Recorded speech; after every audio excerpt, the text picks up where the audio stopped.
not the BJP's playbook, but this is the classic jihadi playbook. And this is not something that has started in the last 10 years or the 15 years. This has started from the last a few thousand years. So since the time the idea of jihad was institutionalized, this is the classic playbook. So this is not something surprising. What is surprising, however, is how in such a short period of time, such a large group of people, more than 500 to 600 people could gather in the place, muster the support of so many people, bring petrol bombs, organize a complete arson, indulge in riots, and ensure that the police and make sure that an entire police station was burnt. So this is something that is surprising, and not the fact that this is played out just by the textbook.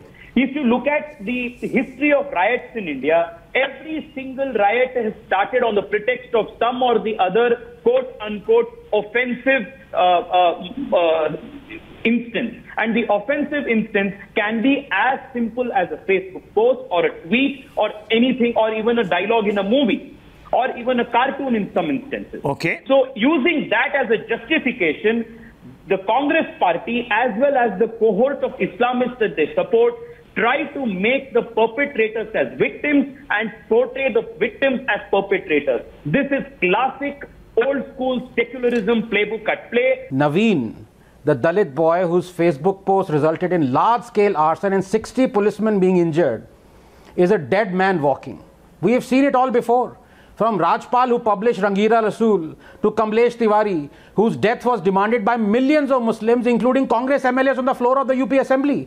We know that Gustakh-e Rasool ki ek hi saza, sar tan se juda. And when the decapitated heads ask, is this not intolerance? Their cries will be stifled by the poster boys of secularism. Like the journalist Shujat Bukhari, who said, when it comes to the Prophet, I am proud to be intolerant. From Jinnah, who represented Rajpal's assassin Ilmuddin, to Iqbal, who carried his coffin sobbing, to Qureshi, who offered 51 crore bounty for killing Charlie Hebdo journalists, to Asaduddin Owaisi, who exhorted the annihilation of Kamlesh Tiwari, and I quote him, वो जालिम, वो कुत्ता जो उत्तर प्रदेश में बैठकर अल्लाह की शान में गुस्ताखी किया, याद रख, तू आज जेल में है, मगर दुनिया तेरे लिए चूहे की बिल की तरह बन गई इंशाअल्लाह. तेरी गुस्ताखी ने तेरी अपनी बर्बादी को दावत दिया. Unquote.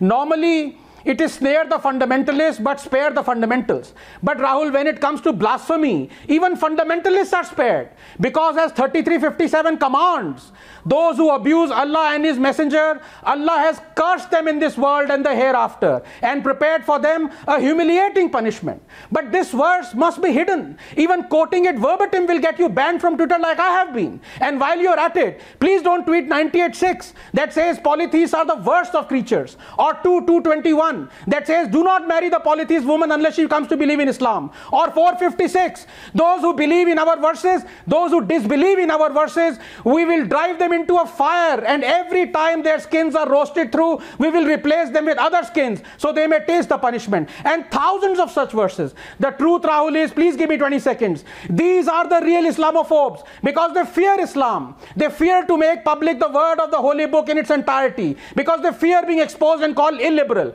Moderates populate the caverns, extremists the caves. Moderates wield the pen, extremists the gun. Moderates are the power behind the extremists who will behead poor Naveen one day. Yeah, Rahul, with your permission, can I please provide a counter view, because I fear we might be missing the woods for the trees. By all means, if SDPI indulges in terror or is a terror organization, it must be banned. But I have to ask this. Did those people who beheaded and killed Kamlesh Tiwari, were they from SDPI? Was Jinnah from a party like SDPI? Was Iqbal from SDPI? This is the thing. You see, when you have, so they would snare the fundamentalists, as all in the panel are, but they would spare the fundamental. And unless you have the fundamental, which is, and I repeat, 33:57, those who abuse Allah and His Messenger, Allah has cursed them in this world and the hereafter and prepared for them a humiliating punishment. No SDPI or anything is required. I have already quoted to you what Owaisi said. And lastly, you have Prashant Bhushan, who compared Lord Krishna to Romeo and called him a legendary Eve teaser. Is he alive or is he dead? You had Teesta Setalwar, who overlaid the image of goddess Kali with ISIS terrorist. Is she dead or is she alive? Is Kamlesh Tiwari dead? Is Rajpal dead? These are the questions we have to ask if we have to progress as a society which believes in truth. No, the gentleman is taking this argument to somewhere else, Rahul. If he really is interested in coming out with truth, let him also condemn those people who also create unrest in the society. See, you need to be, I am here, I am very open, I am against the people who commit violence, I am against the people who create this kind of disturbances. You are not, you are scared, you are a coward. I'm here to call a spade a spade. Well, okay. As far as I'm concerned, on the face of it, one second, gentlemen, 1 second. I need to move on. But on the face of it, I have to today, 1 second. I have to today at least conclude by saying that Mr. Arshad, Rahul, 1 second. Mr. Arshad, Mr. Ahmed of the Congress and the JDS, though they might be exposing each other, might have made the cardinal sin of showing mercy to the SDPI in the past to appease their vote banks. At least today I've realized that they made a mistake. That is at least a beginning, viewers. And they are unequivocally condemning the SDPI, and they have both said that the Congress and the JDS will support a ban of the SDPI. And therefore, Mr. Tejasvi Surya, no time should be lost. The SDPI must be banned in the state of Karnataka. Ban them. No doubt about that, Rahul. Let me just take 20 seconds, Rahul.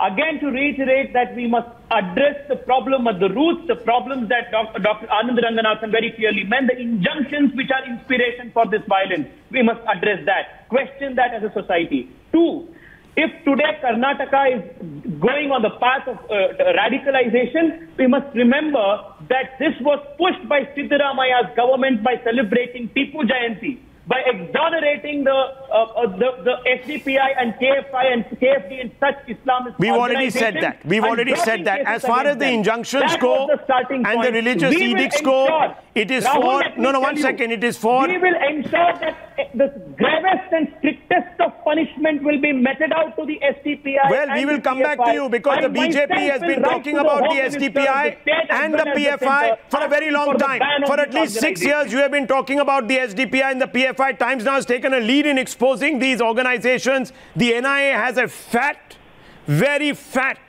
dossier on them, but the center has not moved an inch to ban these organizations, viewers. A large number of their cadre have ended up fighting for ISIS and dying for ISIS. And you know the mentality that represents. So, viewers, enough of the talk. We need the action. You have a problem? Ban them. Do it. Then talk. Enough of the talking. The center needs to act.